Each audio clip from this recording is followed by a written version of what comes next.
the most painful lesson you've learned in life, and how did you learn that lesson?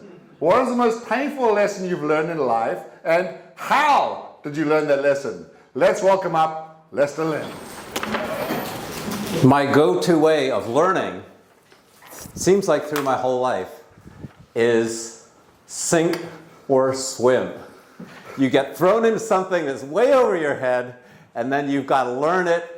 It's called bass backwards. Wait a minute. In English, it doesn't sound so nice, but it's learning it ass backwards. Like you start learning from here and then up to the head, right? Normally you're supposed to learn from the head and down to here. So it didn't matter whether it was going into doing business. Like when I was in Canada, we had the Christian ranch, and maybe we got the idea to start doing a laying hen operation, okay?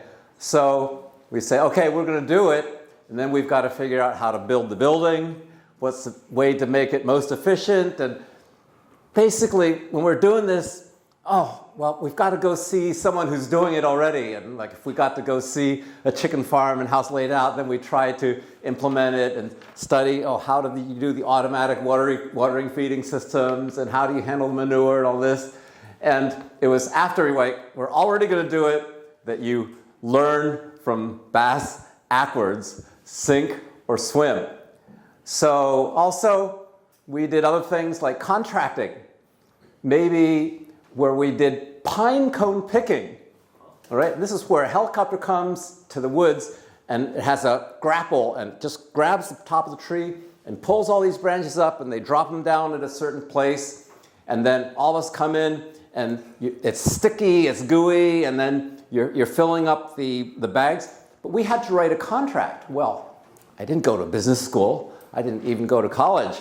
And so we'd have to figure out, how do we write a contract, and finding out how to estimate the costs and all this. And it was so scary, but in the end, it still works out, because when you're thrown into the water, what you've got to do is what? Sink or swim. That's how I learned.